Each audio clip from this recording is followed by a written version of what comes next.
안녕하세요. 한국외국어대학교 국제지역연구센터 HK 연구교수 박홍서입니다. 저는 앞으로 8주 동안 중국과 한반도 그리고 북방의 안보 문제에 대해서 말씀을 드려보겠습니다. 오늘은 중국의 정세와 한반도 안보 상황의 상관관계에 대해서 말씀을 드리겠습니다. 최근 한국 내에서 반중 정서가 심상치 않습니다. 강원도 내에서 이 차이나타운을 건설하겠다고 하니까 그것에 대한 반론들이 쏟아지고 있고요. 청와대 국민 게시판에는 70만 명이 넘는 사람들이 반대 의견을 개진하고 있습니다. 또 한국 드라마에서 역사를 왜곡했다, 중국식 소품을 사용했다 그러면서 시청자들이 반발이 있었고요. 그래서 불과 2번 방송하고 종영하는 그러한 사태도 있었습니다. 김치 논쟁도 있었고요. 한복 논쟁도 있었습니다. 이러한 반중 정서를 어느 한 가지 원인으로 설명할 수는 없다라고 생각합니다. 그 배경에는 역사, 문화적 이러한 요인들도 있을 것이고 또한 국가 간 관계 그리고 더 나아가서 국가를 넘어서는 이제 경제 문제도 있을 거라고 생각합니다. 구체적으로 보면 이 역사 문화적 배경은 상당히 상대적으로 원초적이다 라고 생각이 듭니다. 한반도 사람들과 중국 대륙에 거주하는 사람들은 싫든 좋든 수천 년 동안 이웃으로 살아왔습니다. 지리적으로 가까운 사람들은 교류가 많고 또 그만큼 갈등도 역시 보이는 것이 현실입니다. 한반도 사람들과 중국 사람들, 중국 대륙에 거주하는 사람들도 이제 비슷한 그런 역사적 경로를 겪어왔죠. 특히 과거 시기에, 전통 시기에 한반도에 사는 사람들은 이 중국 문물을 흠모하기도 했어요. 근데 그 반대로 또 상당히 좀 부정적인 그런 인식들을 내비치곤 했습니다. 예를 들어서 조선 후기의 대학자였던 박지원의 열하일기를 우리가 읽어보면 이 청나라의 문물에 대해서 상당히 경탄에 맞지 않는 그런 구절들이 계속 나오죠. 그러나 동시에 어떤 청이라는 나라에 대해서는 오랑캐다 이러한 감정을 숨기지 않았습니다. 양면적인 중국에 대한 감정을 갖고 있었죠. 한반도 사람들이 이런 중국 대륙에 대한 이런 양면적 감정은 결국 원초적으로 이건 생물학적인 이유로도 설명이 가능한 것이죠. 일종의 텃세, 세력권. 그래서 혹시라도 중국 대륙에 살고 있는 사람들이 우리의 세력권을 넘보는 것이 아닌가? 이러한 우려들이 분명히 있었습니다. 국가 차원에서도 이런 애증의 관계가 역시 나타나고 있습니다. 이 봉건시대 때 조선은 이 중국을 상국이라고 불렀습니다. 어버이의 나라라고 불렀습니다. 그렇지만 수면 밑에서는 이 조중관계는 항상 긴장관계가 형성이 되어 있었습니다. 예를 들어서 임진왜란 때를 보면 이 선조 정권은 명군과 왜군 사이 그런 타협, 담합 가능성을 끊임없이 이제 우려를 했고요. 경계를 했습니다.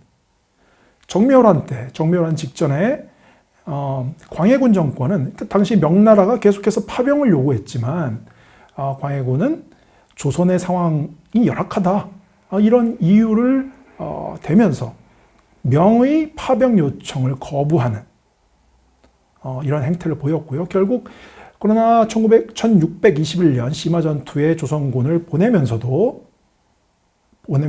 그 수장이었던 강홍립한테 뭐 여러 가지 역사적 근거가 있지만 강홍립한테 싸우다가 전력이 안 되면 투항하라. 이런 또 밀지까지도 내리고요. 자, 조선 후기로 오면 이 조러미약, 조선과 러시아가 밀약을 했다는 이런 사건도 있었고, 그 다음에 박정향을 미국에 보내서 청의 간섭을 조금 배제시키려고 하는 이런 측면도 보였습니다.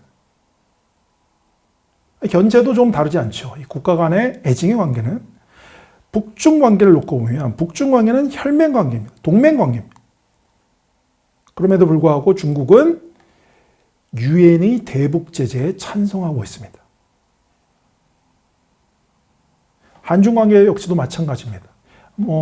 최대 무역 상대국이지만 역시 사드 문제 같은 것에서 보면 긴장 관계, 갈등 관계가 표면으로 나오고 있죠. 이렇게 보면 한중 관계는 그야말로 애증의 관계다. 이건 전통식이든 현대식이든 상관없이 일관적으로 부정적인 측면과 긍정적인 측면이 모두 포함되어 있다. 오늘 제가 말씀드릴 핵심 부분은 한국이 그리고 중국이 상호에 대해서 어떠한 인식, 어떠한 감정을 갖고 있는지에 상관없이 물리적, 현실적인 측면에 우리가 조금 더 초점을 맞춰야 된다. 한반도에 살고 있는 우리들이 중국에 대해서 비호감을 갖고 있다고 하더라도 중국이 현실 정치에서, 현실주의 국제 정치에서 한반도 안보에 대해서 어떠한 역할을 하는지는 좀 구분해서 생각해 볼 필요가 있다. 감정에 치우쳐서 현실을 제대로 보지 못한다면 그 후과는 감당할 수 없을 만큼 심각해질 가능성이 크기 때문입니다. 핵심 질문은 중국은 한반도 안보에 어떤 역할을 하는가 라는 것이고요. 저의 기본적인 문제의식은 중국의 정세, 그것은 중국의 대외 관계도 그렇고 중국의 국내 정치도 그렇고 중국이 혼란스러울 때 항상 한반도의 안보 위기가 초래됐다. 이런 것이 저희 핵심적인 문제의식입니다. 역사적 사례를 보면 중국의 정세가 불안정할 때 그것이 한반도 안보 위기와 연결된 이런 측면을 우리가 볼 수가 있습니다. 예를 들어서 임진왜란을 보면 중국 명나라 말기로 접어들면서 왕조 쇠퇴의 전형적인 징후들이 드러나기 시작했습니다. 지방에서 반란이 일어나고 또 게다가 황제였던 만력제는 정사를 내팽개치고 관료들은 부패하고 이러한 명의 입장에서 결국 반대로 이제 일본은 통일을 하면서 도요토미 히데요시가 전국 통일을 하면서 세력이 급상승하게 되었던 거죠. 명은 이러한 일본에 부상하는 일본을 견제할 수 있는, 균형을 맞출 수 있는 그런 사전 조치들이 부족했다는 것입니다. 세력이 그럴 여력이 없었기 때문에.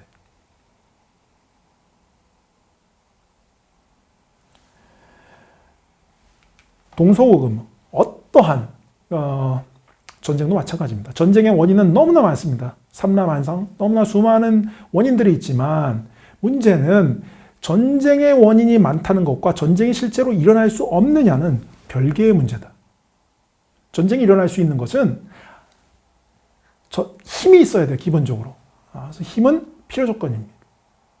히틀러가 아무리 전쟁을 하고자 하는 의지가 강하다고 하더라도 사전에 영국, 프랑스, 러시아, 미국 연합해서 히틀러의 그러한 야욕을 사전에 차단했다면 히틀러는 전쟁을 일으키지 못했을 겁니다. 한반도 전쟁도 마찬가지입니다. 임진왜란 때 명이 일본을 사전에 견제했으면 임진왜란이 일어나지 않았지요. 병자론도 마찬가지입니다. 임진왜란을 거치면서 명의 쇠퇴는 더욱 가속화됐고 이런 상황에서 동북지방에서 여진족이 흥성하게 되는 것이고요. 이 여진족의 흥성을 차단하지 못했고 그러면서 후금은 이제 조선을 침공하게 되는 것입니다. 만약에 명이 강성했다면, 강대했다면 건주여진 계속해서 통제했을 것이고 병자호련이나 정묘호란처럼 그러한 참화는 일어나지 않았을 겁니다. 1894년 청일전쟁도 마찬가지라고 봅니다. 청은 아편전쟁 이후 소위 서양의 충격이라고 해서 국력이 계속해서 쇠퇴해 들어갔습니다. 반면 일본은 1868년 메이지 유신 통해서 동아시아 최초의 근대 국가가 됐습니다. 상비군을 만들고 근대 국가의 행정체제를 도입했습니다. 국력이 급성장했죠.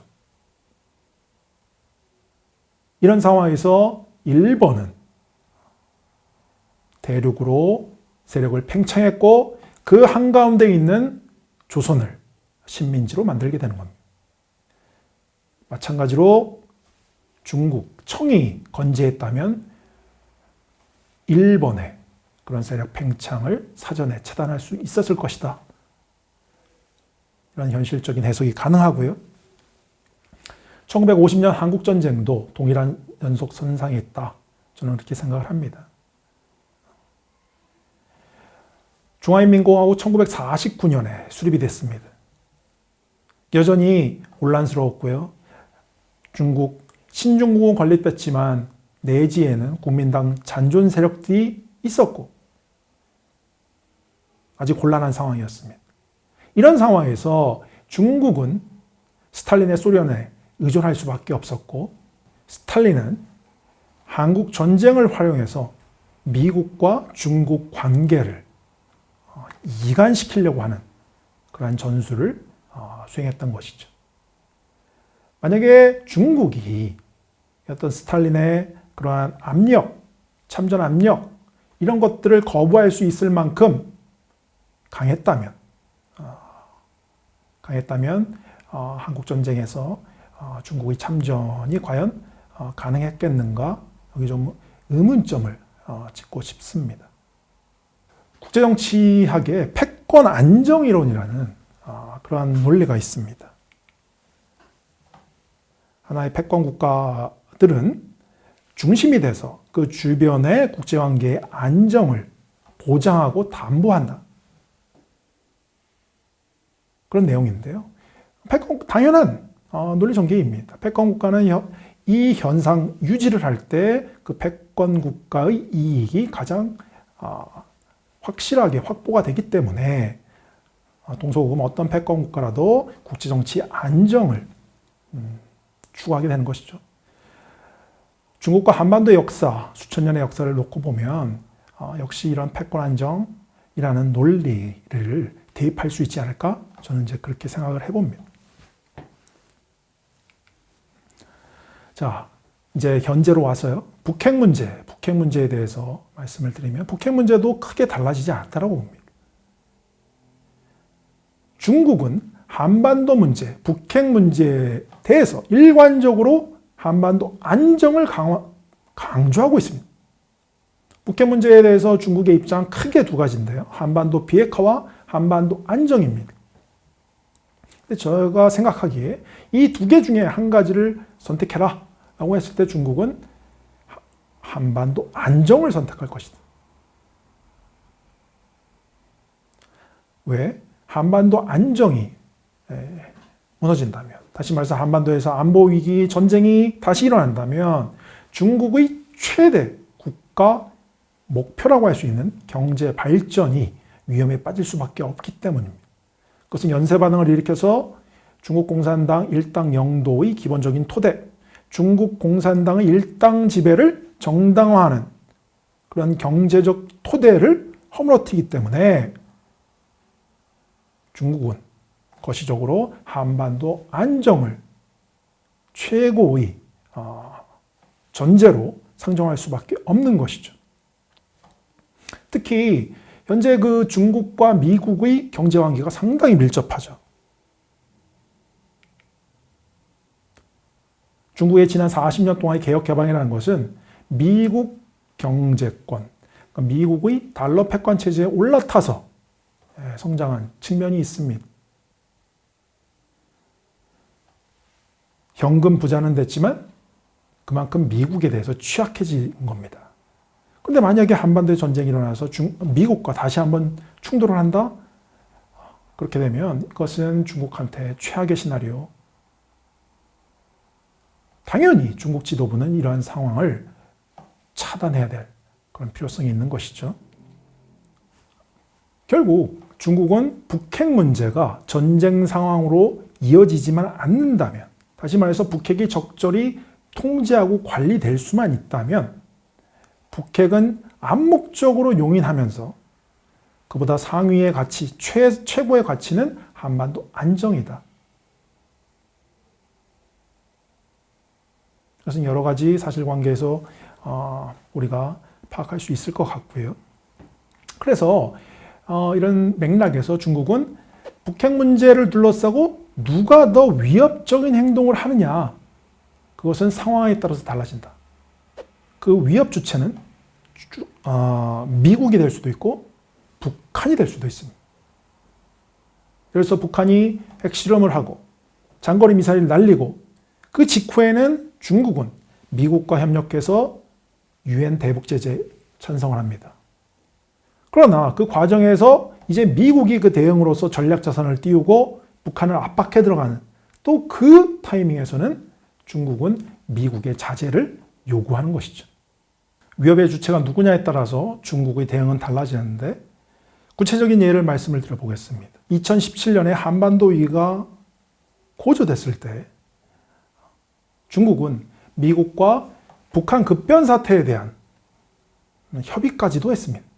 그리고 관영원론이었던 환구15에서는 미국이 지상군이 38선을 넘지 않고 북폭만 한다면 중국은 개의치 않을 것이다, 이런 사설까지도 낼 정도로 중국에 대한 어떤 불만을 쏟아냈던 것이죠. 공식적으로. 당연히 북한은 이에 대해서 조중관계의 기둥을 찍어버리는 무모한 망동이라고 전례 없는 반발을 보였습니다. 중국의 입장에서는 그만큼 북한이 위기를 고조시키고 있는 주체다라고 생각했기 때문에 이런 행동을 보였고요. 반대로 중국은 미국이 북한에 대한 원유 금수, 북한은 원유가 안 나기 때문에 석유를 끊어버리면 북한의 모든 것은 붕괴될 것입니다. 이러한 것에 대해서는 반대를 분명히 표시하고 있죠. 그리고 2017년도 마찬가지입니다. 한편에서는 미국이 북한을 폭격만 한다면 중국은 상관하지 않을 것이다, 이런 얘기를 하면서도 한쪽에서는 북중 관계는 선열로 이루어진 혈맹 관계다, 이렇게 또 북한을 두둔하는, 미국한테 간접적인 경고를 보내는 이런 양면적인 모습을 보였습니다. 사드 문제도 마찬가지입니다. 미국에 대한, 또 한국에 대한 한미동맹 강화에 대한 이러한 우려를 끊임없이 표출하고 있지요. 이런 측면에서 미국이 이라크의 사담 후세인, 리비아 카다피 정권을 공격했습니다. 전복을 시켰죠. 북한에서는 우리 핵 때문에 미국이 북한을 칠 수 없다, 이렇게 얘기하지만 현실적으로 그것은 북한의 핵 때문에 미국이 북한을 공격할 수 없는 것이 아니라 북한의 배후에 있는 중국이라는 요인이 미국이 훨씬 더 중요하게 고려할 수밖에 없는 요인이 아닌가, 이런 생각도 듭니다. 현실과 이상은 구분되어야 됩니다. 관념과 현실은 구분되어야 됩니다. 특히 국제 정치에서 그렇습니다. 물리적인 환경이 안 되고 능력이 안 되는데 어떤 의식만을 갖고, 인식만을 갖고 세상을 바꿀 수 있다라고 생각하는 것은 상당히 순진한 태도일 수밖에 없습니다. 관념과 현실은 구분되어야 됩니다. 두 가지가 있습니다. 그것이 어떤 현실을 직시하지 못하기 때문에 혼돈을 하게 된다, 이런 것은 우리가 조금 더 현실에 대해서 명료하게 이해하려고 하는 노력이 있다라고 하면 충분히 극복 가능합니다. 그런데 현실과 이상을 의도적으로 혼돈하게 만들고 그것을 통해서 자신들의 정치적 이익을 확보하려고 하는 세력이 있다면 그것은 참으로 큰 문제라고 할 할 수가 있겠습니다.